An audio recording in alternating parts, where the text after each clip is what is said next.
Hey everyone, Jay from Digiboard Games here. Today we're going to be having a look at Super Stickman Golf 2, which is currently free on the App Store and Google Play. This game is brought to us by Noodlecake Studios. It's actually really fun. I used to play the first one a lot, so when this one came up and it was actually free, I thought I would sink my teeth into it and give you guys a review to see how it plays. So just a few things to look at when you first come in. There are 3 different game modes.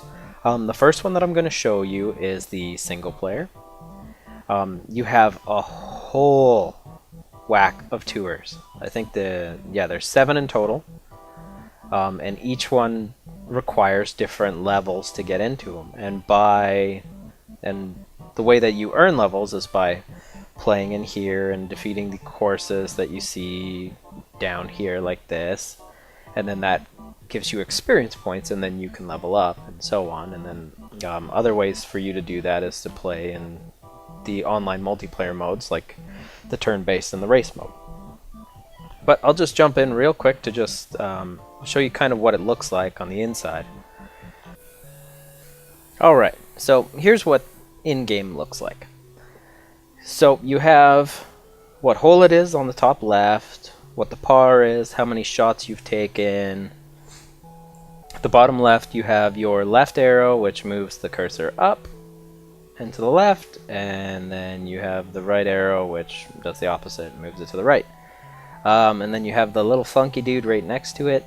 That just resets your aim to where it was manually selected. And then you have your special ball mechanics over here. So the one on the far left that you see, that's it's pretty much like if it hits something, it'll just drop straight down from there. So it just pretty much stops the ball.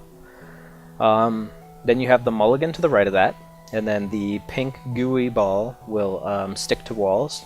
And then you have the freeze ball, which will freeze water obstacles so that you don't get a penalty stroke. And then the furthest right one is to swap the terrains. So say if there was all water on one level, you can switch it for all sand, which is pretty helpful, and then you don't take the penalty stroke. So pretty much you just want to try and get in with the lowest score possible. So you just tap the go button to bring up your little power meter over here, and then all you got to do is push it, and then you can hold down if you have a moving obstacle like you see here on my screen, and then release when you want it to go, or if you don't have any movements, it's just kind of like just tap and let go, and then you're good to go.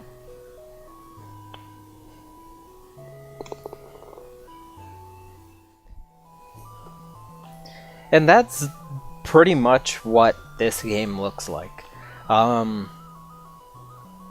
What we're going to do right now is just back out of this, and then I will jump into a few of the other game modes, and we can run through those together.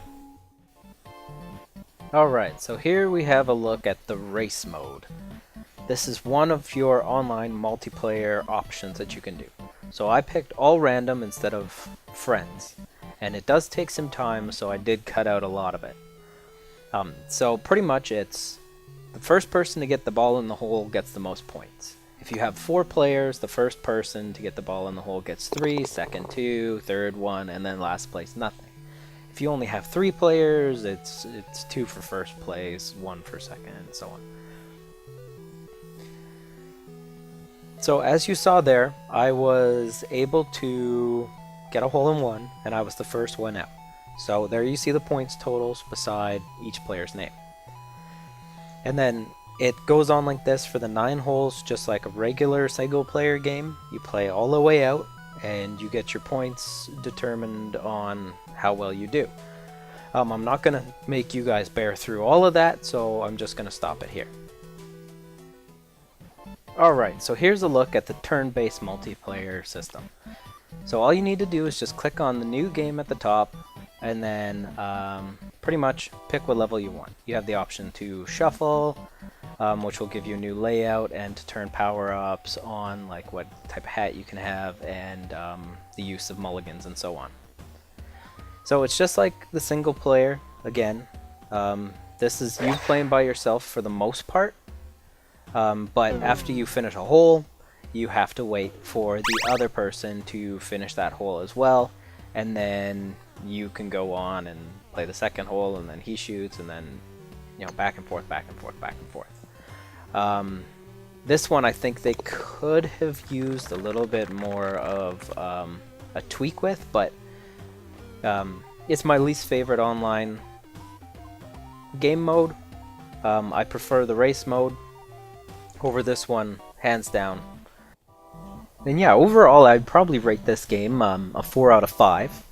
The only reason for that is because of the one multiplayer option that I haven't really enjoyed too much, which is the turn-based, and the music itself is rather repetitive. But other than that, the game is amazing. It's very deep, there's lots of levels, a lot of challenge, and it's really hours and hours and hours and hours of gameplay built into this game already without the multiplayer. And then you get into the multiplayer, and then you have all the different options. So I highly recommend it. Go pick it up while it's free. I'm not too sure how long it's going to be free for. They just mentioned that it was a limited time. So yeah, go and get this game. But thanks for stopping by. Like I always say, you can like us and subscribe to us here on YouTube if you found any of this useful or informative. As well, you can follow us on Twitter, like us on Facebook, and of course, come check out my site, digiboardgames.com. I have the links in the description below. And thank you again for stopping by and watching my video.